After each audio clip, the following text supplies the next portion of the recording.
Bismillahirrahmanirrahim. Assalamualaikum warahmatullahi wabarakatuh. Alhamdulillahirabbil alamin. Asyhadu alla ilaha illallah wa asyhadu anna Muhammadan abduhu wa rasuluh. Allahumma sholli ala Muhammad wa ala ali Muhammad kama shallaita ala Ibrahim wa ali Ibrahim wa barik ala Muhammad wa ali Muhammad kama barakta ala Ibrahim wa ali Ibrahim innaka Hamidum Majid. Alhamdulillahirabbil alamin. Puji syukur senantiasa kita panjatkan pada Allah Subhanahu wa taala atas nikmatnya, nikmat iman, Islam, ihsan, kesempatan dan kesehatan sehingga kita dapat menikmati hidup dalam nuansa Islam. Ma'asyiral muslimin rahimakumullah. Pada kesempatan ini mari kita mempelajari tentang akhlak Nabi Muhammad Sallallahu Alaihi Wasallam. Kita mengetahui bahwa Nabi Muhammad Sallallahu Alaihi Wasallam itu adalah uswah hasanah, contoh tauladan yang baik. Di dalam Al-Quran diterangkan, A'udzubillahi minasyaitonirrajim, wa innaka la'ala khuluqin azim. Sesungguhnya kamu Muhammad benar-benar berbudi pekerti yang luhur. Al-Qalam surah ke-68 ayat 4. Kemudian ditegaskan lagi dalam Al-Quran, A'udzubillahi minasyaitonirrajim, wal kadhiminal ghaidha wal afina anin nasi wallahu yuhibbul muhsinin. Dan orang-orang yang menahan amarahnya serta suka memaafkan kesalahan orang lain, Allah menyukai orang-orang yang berbuat baik. Al-Quran surah Ali Imran surah ketiga ayat 134. Di dalam ayat ini ditegaskan bahwa Nabi Muhammad Sallallahu Alaihi Wasallam itu adalah Rasulullah yang berakhlak mulia, berbudi pekerti yang mulia. Maka kita sebagai umatnya, sebagai umat Islam, kita harus berbudi pekerti yang luhur, berbudi pekerti yang mulia seperti Nabi Muhammad Sallallahu Alaihi Wasallam. Jamaah rahimakumullah. Diterangkan di dalam hadis diterangkan wa an Abdillahi ibni Amri wa ibni As radhiyallahu anhuma qala lam yakur Rasulullah sallallahu alaihi wasallam fahisan wala mutafahisan wa kana yaqulu inna min khiyarikum ahsanakum akhlaqan muttafaqun alaih.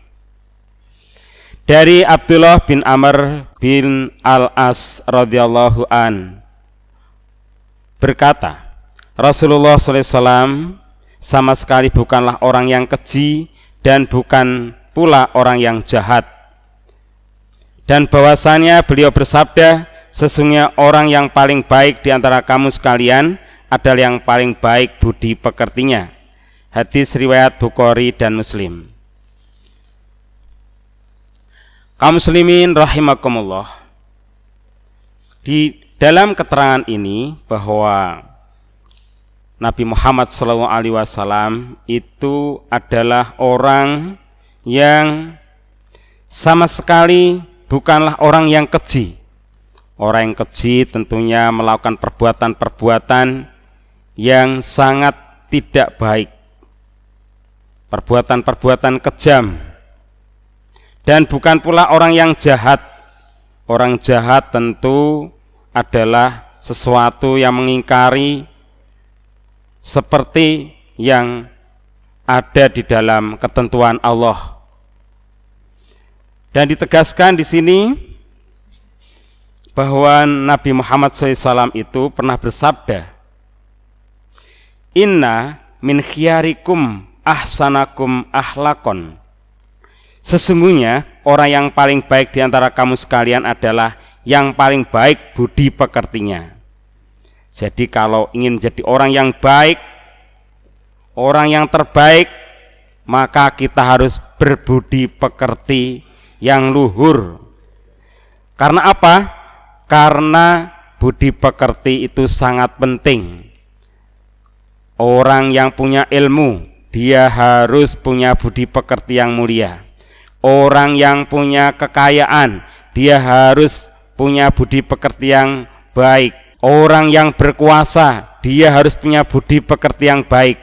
Maka fa insya Allah orang yang berbudi pekerti, apapun profesinya, apapun jabatannya, maka dia akan menjadi orang yang mulia, orang yang paling baik di antara manusia. Kaum muslimin rahimakumullah. Ditegaskan lagi di dalam hadis dari Abu Darda radhiyallahu an, wa an Abi Darda'i radhiyallahu an, anna Nabiyya sallallahu alaihi wasallam qala, ma min syai'in athqala fi mizanil abdil mu'mini yaumal qiyamati min husnil khuluq, wa innallaha yubghidul fahisal badi, rawahul Turmudi wa qala hadisun sahih. Dari Abu Darda radhiyallahu an, bahwasanya Nabi Muhammad sallallahu alaihi wasallam bersabda, tiada sesuatu pun yang lebih berat dalam timbangan seorang mukmin pada hari kiamat melebihi budi pekerti yang baik, dan sesungguhnya Allah membenci orang yang keji dan suka berkata kotor. Hadis riwayat Turmudi. Kaum muslimin rahimakumullah, mendasarkan hadis ini, maka bahwa ya di hari kiamat nanti, ya, yang menjadi pemberat orang di timbangan di yaumul kiamah nanti, di yaumul mizan nanti, adalah budi pekerti yang baik. Maka budi pekerti ini, ya, kalau menempel pada orang yang berilmu, orang yang berkuasa, ya, orang yang kaya, maka dia akan semakin tinggi derajatnya di sisi Allah Subhanahu wa taala. Dan sesungguhnya Allah membenci orang yang keji dan suka berkata kotor. Jadi Allah itu sangat membenci orang yang keji, ya, orang yang kejam dan berkata kotor. Berkata kotor itu sangat dibenci oleh Allah Subhanahu wa taala. Maka mungkin kita pernah berbuat sesuatu yang tidak baik, misalkan berkata kotor, baik disengaja maupun tidak, mari kita baca istighfar. Astaghfirullahaladzim. Semoga kita diampuni oleh Allah. Mungkin kita salah ucap, salah kata. Ditegaskan lagi di dalam hadis, wa an Abi Hurairah radhiyallahu an qala su'ila Rasulullah sallallahu alaihi wasallam an aktsari ma yudkhilun nasal al jannah faqala taqwallah wa husnul khuluq, wa su'ila an aktsari ma yudkhilun nasan nar faqala al famu wal farju, rawahu Tirmidzi wa qala hadisun hasan sahih. Dari Abu Hurairah radhiyallahu an berkata, Rasulullah SAW ditanya tentang perbuatan apakah yang paling banyak memasukkan manusia ke dalam surga. Rasulullah SAW menjawab, ya, taqwallah wa husnul khuluq, takwa kepada Allah dan budi pekerti yang baik. Dan beliau juga ditanya tentang perbuatan apakah yang paling banyak memasukkan seseorang ke dalam neraka. Beliau menjawab, al-famu wal farju. Apa itu? Mulut dan kemaluan.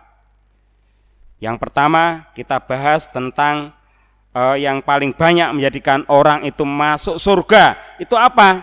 Takwa Allah, bertakwa kepada Allah, menjalankan perintah Allah, dan menjauhi apa semua yang dilarang oleh Allah Subhanahu wa taala.